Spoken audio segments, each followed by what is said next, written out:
안녕하십니까. 방금 소개받은 K스템셀 경영총괄본부장을 맡고 있는 상무 홍재환입니다. 제가 K스템셀의 몸 남은 지는 전 RNL 바이오 현지법인부터 시작해서 제가 2007년도에 현지법인 대표로 근무하다가 최근에는 현지법인의 많은 기능이 축소돼서 다 접고 본사로 복귀를 했습니다. 제가 오늘 말씀드릴 내용은 K스템셀의 핵심 역량, 기술적인 부분을 보다 더 상세하게 설명드리고, 그 다음에 저희가 이제 진행하고 있는 임상 시험에 대한 내용 좀 더 말씀드리고, 그 다음에 K스템셀이 국내의 다른 유사한 주기세포 업체들, 또 해외의 주기세포 업체들과 어떻게 다른가, 그 부분에 대해서 좀 더 설명드리겠습니다. 일단 저희 K스템셀이 최초로 국내에서 줄기세포를 생산하는 데 있어서 표준적인 방법으로, 즉 오늘 생산한 세포가 효능이 50이었고 내일 생산한 세포는 55가 되고 또 일주일 뒤에 생산한 세포는 45가 되고 이렇게 왔다 갔다 하는 것이 아닌 표준적인 방법으로, 즉 지금 현존하는 가장 이제 시스템화된 의약품의 생산 방법을 기술한 그런 시스템이 GMP입니다. Good Manufacturing Practice라고 하는데요. GMP 기준에 맞게 처음부터 우리가 보통은 연구자들이나 다른 업체들에서는 실험실에서 간의 수공업처럼 진행을 해오다가 배사가 됐는데, 저희는 전신인 RNA 생명과학에서부터 RNL 바이오로 넘어오면서 표준화된 생산 방법과 어떤 기준 및 시험 방법을 확립하고 사업을 시작했습니다. 그래서 우리가 이제 자랑스럽게 생각하는 것이 1000평 규모의 첨단 생물의학 평행시설을 완공해서 가산동에 있습니다. 아직도 잘 유지가 되고 있고요.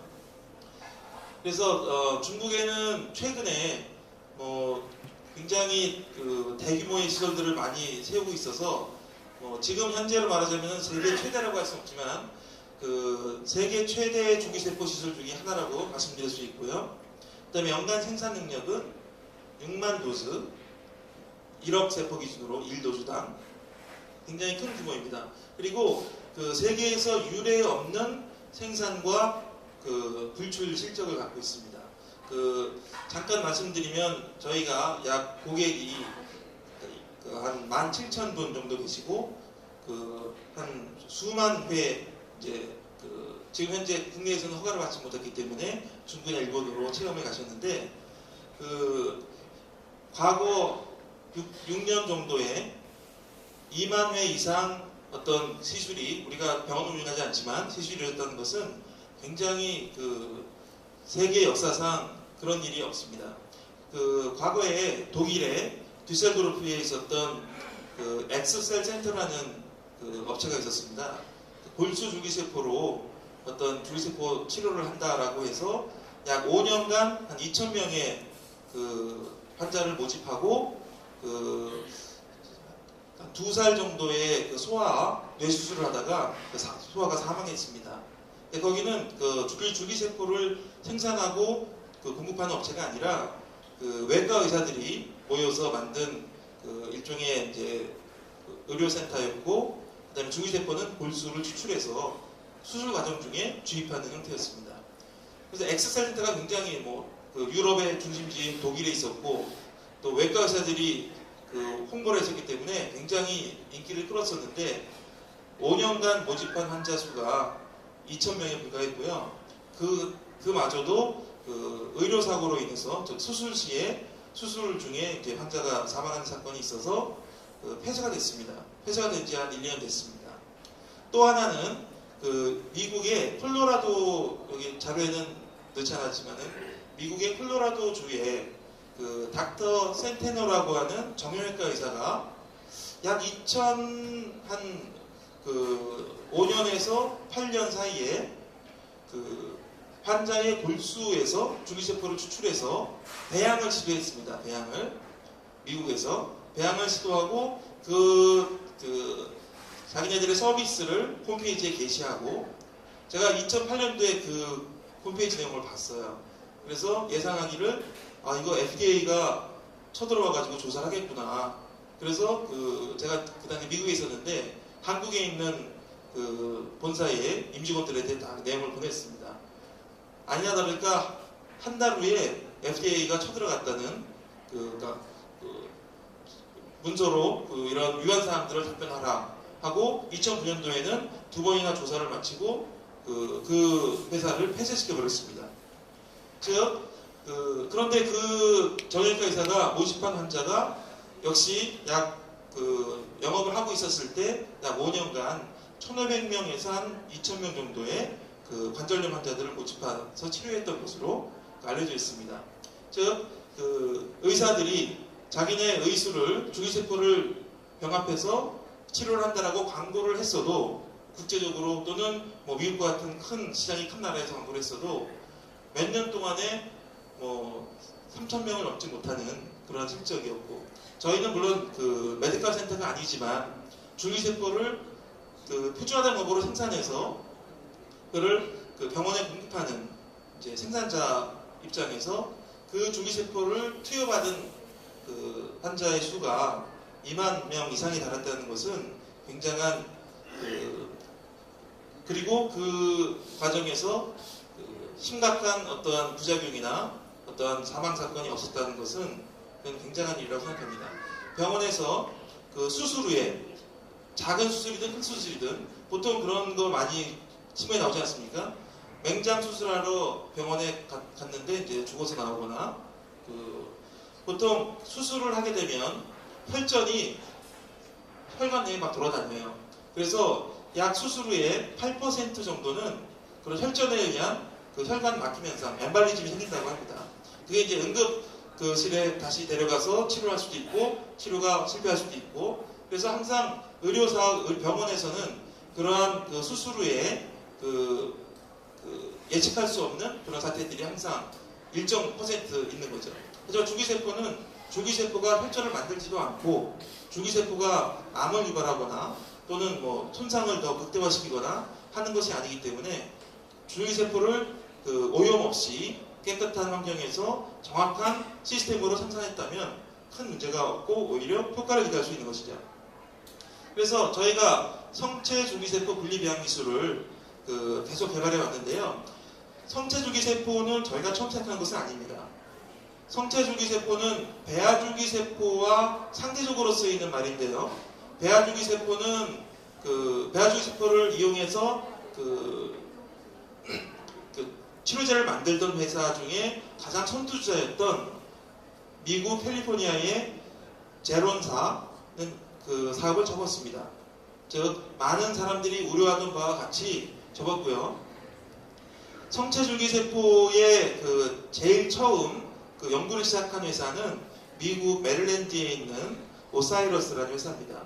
그 회사는 자기네들의 줄기세포 기술을 호주에 있는 회사에 최근에 매각해서 더 이상 사업을 하고 있지 않고요. 미국에서는 허가를 받지 못했습니다. 뒤에 업체들에 대해서 자세하게 말씀드리겠는데, 우리가 후발주자이지만 한국에서는 앞서 나갔고 세계적으로 보자면 후발주자에 불과했습니다. 하지만 가장 많은 생산 실적, 그 다음에 연구자 임상을 포함하여 활발하게 임상실험도 하고, 그 다음에 줄기세포를 생산해서 공급하는 비즈니스를 잘 해왔다고 생각합니다. 그 다음에 줄기세포가 일회성으로 쓰다 버리는 것이 아니라 한 번 채취한 줄기세포를 거의 무한적으로, 물론 이제 완전 무한정은 아닙니다. 줄기세포를 많이 쓰시면 나중에 다시 채취해야 될 수도 있습니다. 하지만 이론적으로 25년 이상 장기간 보관 가능하며 저희가 추출한 줄기세포에서부터 계대배양을 해서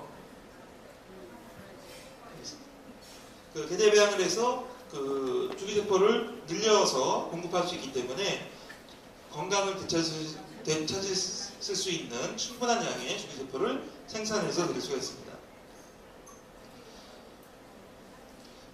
줄기세포의 안전성에 대해서 설명을 해드리자면, 줄기세포 보통 동물 세포는 배양을 하게 되면은 변화가 일어납니다. 즉 염색체가 변하거나 돌연변이가 생기는데 줄기세포는 이제 자가 복제를 하면서 그 상태를 유지한다고 알려져 있습니다.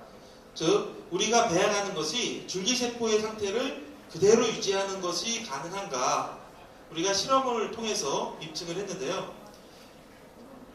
줄기세포를 오랫동안 배양해서도 염색체의 핵형이 변하지 않았음을 증명을 했고요.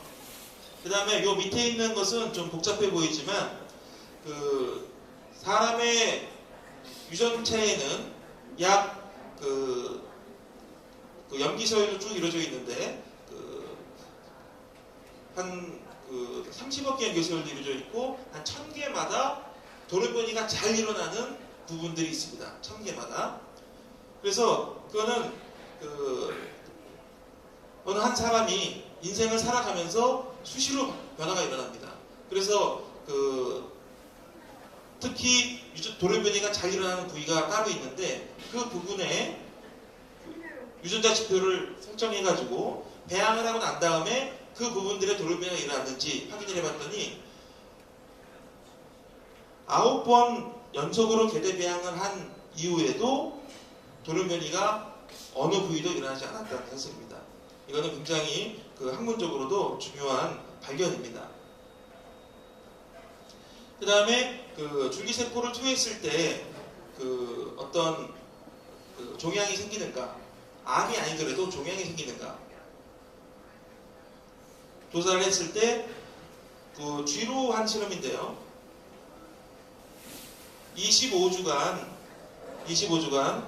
암에 대한 면역력이 없는 쥐에다가 투여를 했을 때 25주 후에 조사를 했을 때 전혀 어떤 튜머가 종양이 발생하지 않았다는 실험이고 투여한 양은 200만 세포를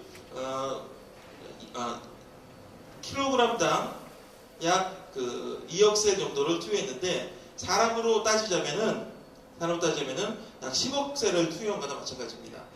지금 현재 저희가 줄기세포를 행사하는 프로그램에서는 그렇게 10억 셀을 한꺼번에 투여하는 치료법은 없습니다. 하지만 고농도로 투여했다 할지라도 동물 실험에서 종양이 발생하지 않았습니다. 그다음에 저희가 이제 논문과 특허들을 많이 냈는데요. 이거는 따로 나중에 필요하시면은 리스트를 이제 보내드릴 수가 있고요. 저희가 수행하고 있는 임상실험도 미국 FDA 사이트에 잘 정리가 되어 있습니다.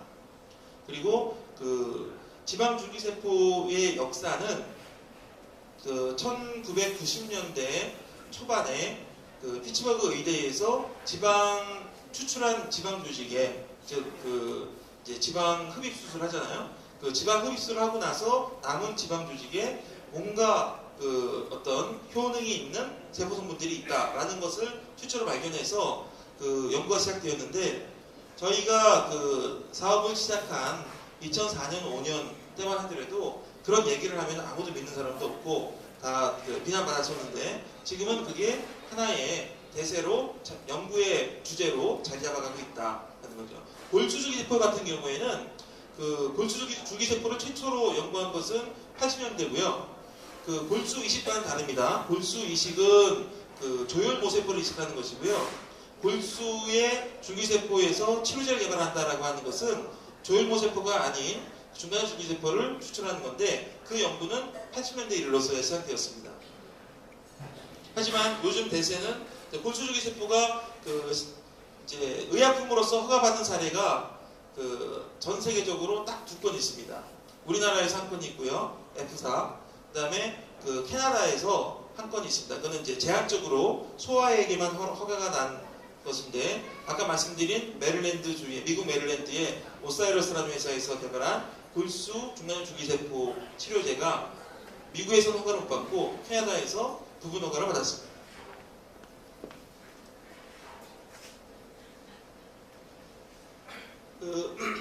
저희가 국제적으로 봤을 때도 논문과 특허 실적이 굉장히 많고요. 그 다음에 여러 가지 체험 사례나 어떤 효능을 나중에 필요하면 이제 주주 모임을 통해서 게시판에 게시할 수 있는 내용을 정리해서 보내드리고요. 나중에 보시면 되겠고요. 요거는 꼭 설명드려야 될 것 같은데요. 저희가 이제 임상 2상이 종료된 결과입니다. 이거는 그 환자 중에 제일 좋은 것만 뽑은 게 아니라 일반적인 현상입니다. 총 18명 임상 실험을 해서 저용량, 중용량, 고용량으로 실험을 했는데 고용량 분에서 그 100% 연골이 재생이 됐고 그 연골 재생되는 수준은 그 연골이 완전 달아 없어진 즉 그 관절염의 그 지표가 캘거리 로렌스 그레이드 1에서부터 4까지가 있습니다. 4는 거의 인공관절 해야 될 수준인데 저희 회사의 줄기세포를 투여했을 때 6개월 후에 봤더니 하얗게 그 연골이 생성되고 덮였다는 것입니다. 그리고 이 결과가 2년 후에도 점점 더 유지가 되고 또 관절 기능이 좋아졌다라는 결과를 얻었습니다. 요거까지만 하고 말씀드리겠습니다. 준비해온 건 많은데 시간 관계상 간단하게 말씀드리겠습니다. 저희 그 K스템셀이 있고 그 줄기세포 허가를 받은 다른 세 업체를 비교를 해봤습니다. 그래서 그 안트로젠은 지방 줄기세포고요. 이제 파미셀은 골수의 중간염 줄기세포고요. 그다음에 메디포스는 제대혈의 중간염 줄기세포입니다. 즉 이 4개 업체가 모두 중간염 줄기세포를 가지고 치료제를 개발한 것이죠. 그런데 가격을 비교해 보면은 우리는 그 얼마든지 고용량의 세포를 주문하실 수가 있습니다. 물론 국내에서는 아직 허가받지 않았지만 안트로젠은 약 3천만 셀에 한 300만 원 정도 한다고 합니다. 파미셀은 그 5천만 셀 내지 9천만 셀 그 체중에 따라 다르지만 가격은 약 1,800만 원이라고 합니다. 그 다음에 메디포스는 750만 셀이 들어있고 약 600만 원 내지 800만 원인데 연골 손상 범위에 따라서 이거를 이 캡슐을 하나 또는 바이오를 3개까지 쓴다고 합니다. 그러면 1억 셀당 가격을 비교해보면 K스템셀의 줄기세포는 1억 셀당 350만 원인데 안트로젠은 1,000만 원에 해당이 되고 파미셀은 2,250만 원, 메디포스트는 1억 원이 넘게 됩니다. 즉 지금 그 K스템셀이 물론 그 국내에서 허가를 받아서 체포 치료제가 나오면 이 가격보다는 훨씬 올라갈 것입니다. 그 국내 시술료도 있고 마케팅 비용도 있기 때문에. 하지만 지금 현재 그 줄기세포 생산의 가장 큰 비용을 차지하는 GMP 시설에서 그 관리 유지 보수 비용이 이미 들어있는 것이기 때문에 얼마나 효율적으로 생각하고 있는지 아실 수가 있을 것입니다. 나머지 자료들은 따로 전달해서 검토할 수 있도록 하겠습니다. 감사합니다.